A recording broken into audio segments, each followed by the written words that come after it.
Yo, it's Big Snoop D.O. Double Gizzle. Just a friendly reminder. Subscribe to this boy right here, help save them Amigas. Join the Patreon and help this man keep on saving these machines.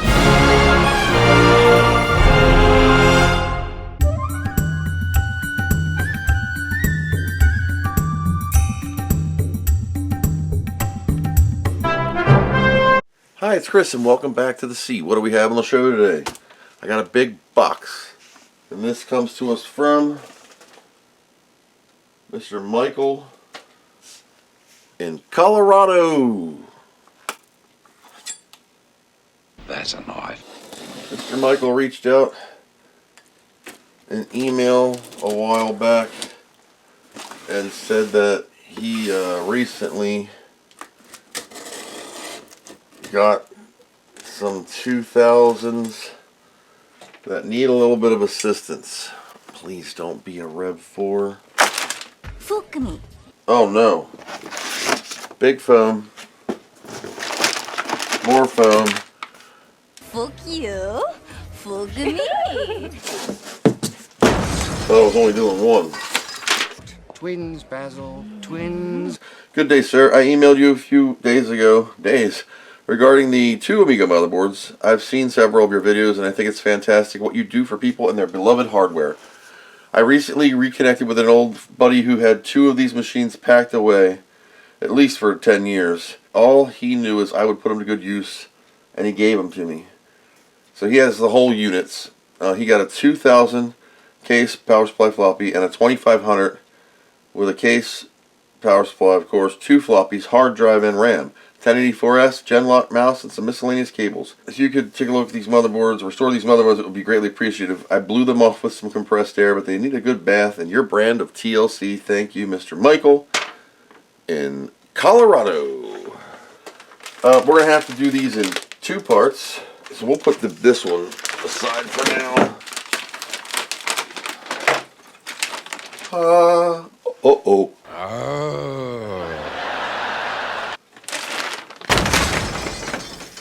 So first off, come on in here. On first glance, you're thinking, darn it, a Rev4.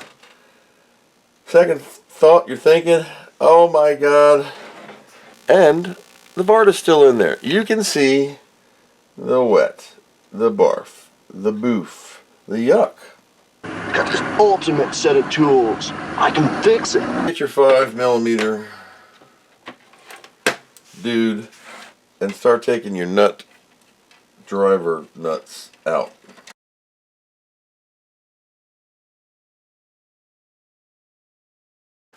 Normally there's a resistor pack here and a resistor pack here on the 6s, but she's an early girl. What is it? Probably a 4.3 or a 4.5. Let's see. What do we see? 4.5. Alright, so let's peel this onion. Pop. In the name of love. Insides, a little bit of dust, and there you go. Piece of metal. Is that good? Fingerprints. Not a finger! Couple. Probably from taking the board out. We'll wipe it down. Bottom. A bodge wire. Interesting. A big ceramic cap. That's J300 right there to the VCC. That's your tick signal. Step one is, I don't feel like smelling her sauce. And you guys are screaming at the TV, so we're going to Loreana this battery out because it's just sitting in here. Give it a snip. And the ground plane next. Oh, she is actively juicy. Yep. Almost touched that.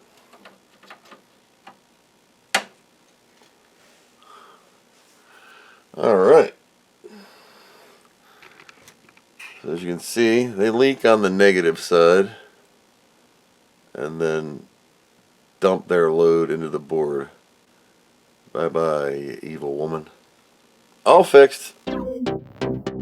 No, far from it. So, with this, you can do two routes. Distilled white vinegar or IPA. I'm just going to soak it down with isopropyl. Now the idea of a vinegar is it's a light acid in itself, and that helps break up the scuzz and stuff. Now I'm just going to scrub this crap into the trash can below my feet. Just give her the soak down, let her sit. The CPU socket has gross 1 through 12, the normal party pack. On the other side, 64, 3. Those look okay. We're going to use the special 68,000 removal tool, the flat blade screwdriver. Please remember, chubby checker, do the twist, don't do the pry. Stick it in the slot and just twist, ever so lightly. And with the CPU soaked with alcohol, it makes the crunching sound like my knees in the forest way less. Now you're going to be tempted to shove it in there deep and give it a twist. No. Return to the other side and repeat the process. You'll see it lift out. If you're not girthy enough, just have your friend come over with the big one and repeat the process, because this has a much larger reach, and then the CPU will pop out safely. Now the inside of these pins looks pretty good. The outside does not. So we'll put that aside. The green of death. 1 through 11 I'd say. 64 and 3. Every single time I do these, it's the same story. 64, blow a ring that runs down, around, through the resistor pack, over to this dot, up to the ROM. All of these dots here that turn crusty, I easily touch them, mixture solder, because if it turns into the concrete stuff, it's not going to melt, therefore it's also not going to be conductive, and it won't make the connections. I'm also going to extract the ROM here. This is a custom burn Kickstart 3.1. ROM chip looks okay. ROM socket looks okay. Surprising for a Varta with the battery still in it. You can see the level of crust to the level of not crust. Pretend that everything's cool and ignoring all these little RAM chips over here that are going to give me all sorts of hell. This is a 1 meg mod in a 512K slot. J900 is intact. Now a lot of times with these old girls, I lift and just give a up and down. Just give her a tap on all of the jumpers, because age, copper, moisture can lose its continuity, or conduct it, you know what I mean, that word, with the world, therefore not making contact on a jumper that is connected. What the hell did you just say? Agnes socket has not been touched, it's not cracked. It is a little gray on one side. We'll just ignore that. Now we got to take out a CPU socket. For that, we're going to be using my WEP 948 Delta 3 solder desolder station. I'm just going to add some solder to these points just to change the chemical composition of the yuck near the battery that I'm going to have to pull out anyway.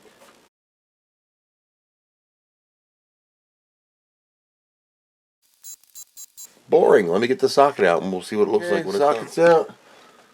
Sun's out, buns out. Okay, so here's our socket. What's left of it in the garbage. You know what works really well to clean a board, and this sounds stupid as hell, but it's really great, is Windex window cleaner to clean. And you got to degauss it with, with alcohol, because this has ammonia in it, and ammonia is what, ladies? But check this out. It's this area right here. Please note the dirt level of this. Just check this out. I'm just going to use a Kimtech scientific wipe, like lint-free toilet paper. Just watch. It'll bubble up and get some bubbles in there. You're thinking, holy crap, Chris, you're putting ammonia on your board? Yeah, well, it's just Windex. Do a little more. I'm just feeling great. Now remember, this socket was just green and crusty. Now I'm going to take the same thing, just a little alcohol, neutralize any goop. Same area, just right around the girl here. Alright. A little bit of breath.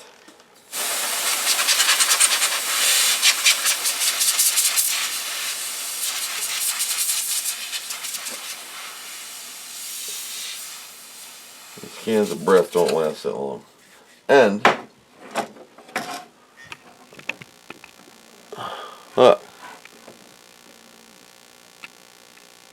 clean as the day her mama made her. Isn't that cool? There's Krusty. Is it crust? Not crust. So, just a little side tip there. And that's one to grow on. We're gonna grab this thing. It's a fiberglass pen. I'll go over these holes real quick. It is 2024. This board was built July 1990. 34 years this thing had a battery sitting in it, leaking. And after a little bit of work, look at that socket, or the holes. It came out fine. No rings. I cleaned up that resistor pack. There's a little chip in the end of it. Don't matter. It's okay. The negative battery post of the top of the Triforce right here is still good. A little bit of schmutz you can see in the changing of the guard here from the green to the black on the two positives. But I'm not going to dig underneath of that because it's nothing. This is all ground plan anyway. Here's your VCC up here.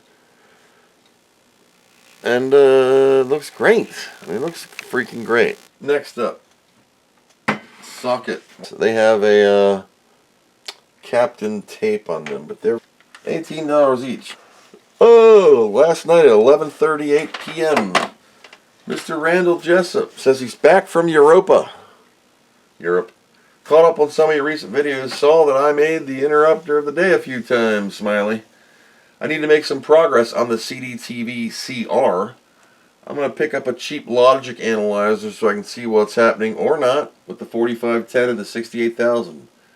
Everything looks really clean except for a bit of the audio output section. Have you ever seen a CDTV CR? It's the next generation of old stuff that didn't come out.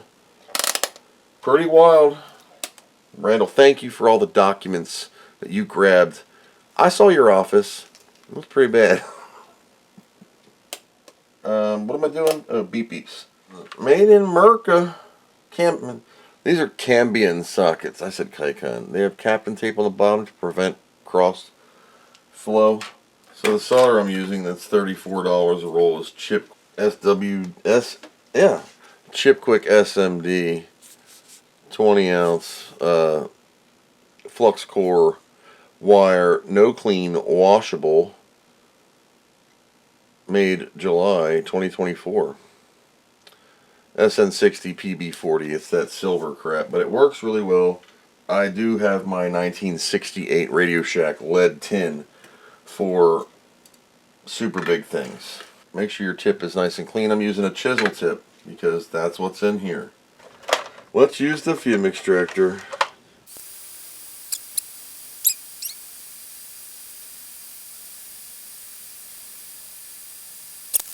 CPU of Crusty Dusty.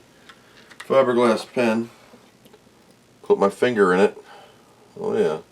That way I don't bend the chips. Or a trick is you can stick it on the table edge and you can go to town on it. This is going to require more than this for extreme circumstances. And I buy emery boards, aka fingernail files. That gets through this crust. You can use the soft side. Don't forget about the inside, guys. Goops off, acids out of the, check for acid in the channels. Because look, people aren't going to be in here going in and doing this level of crap. It either works or it don't, or you jiggle a chip or it don't. I don't know anybody that really gets this deep into these things besides myself and a few other people. Board flex. Typical Amiga. Cases get bent and you screw them down and they're crooked. So my advice to you leave the screws loose over here. Put it in there. Just don't crank them all the way down, because your cases are all bent and you're bending the living shit out of these boards and they're not going to last forever. There it is. Been eating the crap out of these. I'll tell you what, they help out at 1:30 in the morning when you're a little bit running under power and you gotta get up for work at 4:30. Yeah. You need that extra little jolt to get you through. Put our ROM back in, pin straightened. I had to take a power supply out of another old computer. I'm gonna plug this in. I got the ATX plugged up. We're gonna move the jumper to the right. I'm going to hook up composite video also, mainly because the Rev4 boards hate these monitors, and it never will show a screen. Sometimes they do, but most of the times they don't. But I just want to see if the fix works if we get a CPU screen. We're on VGA, let's hit it. We're looking for a low high here. Low, high, that's a good sign. No signal, entering power save mode. But watch this. It's not broken. It's this stupid version of the board. It'll be weird looking here, but there you go. 3.1 ROM. Bingo, Amiga works. Why doesn't the RGB work, Chris? It does. It's just this monitor. Let me get the GBS 82, whatever the hell it is, that shows the You know the thing. There's the Chinese writing of the GBA, whatever it is. And there you go. See how the Revision 4 hates this monitor. But, Retrofriends, thank you for your little GBA conversions that you sell on eBay. One Amiga has been fixed. Alright, so we got it booting. Great. We need an Amiga test kit this thing. I'm going to boot it off an actual floppy, because what better way to test your Amiga than just to boot her off of a floppy? It is. Alright, so memory, we have half mega chip, no fast. So this has a 1 meg Agnes that only has a half meg. Because J500 or the jumper. So I'm going to jumper this to the left. There we go. 1 mega chip. The jumper was wrong on J101. Let's test all memory because she's been running in a half meg her whole life. 2.1, good enough for now. Quick CIA chipset. Perfect. Let's get the dongles out. Serial parallel. Let's do the loopback test. Green is good, red is bad. Green is good. Let's do parallel. Green is good, red is bad. Perfectly working Amiga. CIAs I did, but I'll do again because it makes me feel good. NTSC 59.82. All okay. All okay. Video, gradient, RGB, checkerboard, alternating. This monitor corrects flicker, but due to the Retrofriends box, I'm able to see a 15 kilohertz signal on any VGA monitor. Audio, didn't test. Let's test the audio.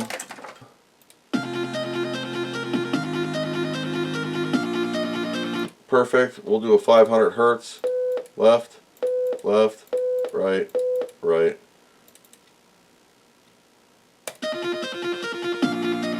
Great.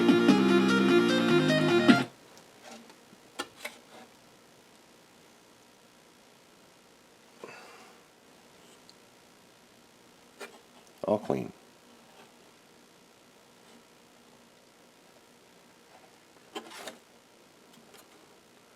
Clean as the day she was made. Fingerprint free. Clean as the day she was born. So that's it. Another Amiga's been saved. Number 290 something? 5?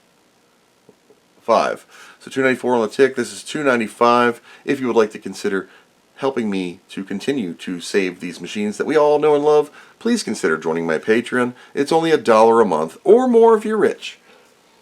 And I spend more on lunch in one day than a month of support, and it just greatly helps me out to be able to afford the chips and the parts and the consumables and the bits and the tools that I use to keep these machines on the road for free. So thank you to all my supporters. Thank you to everyone who watches. Please consider a like or a subscribe if you're not. That also helps a brother out. Until next time, thanks for watching, and I hope you learned something.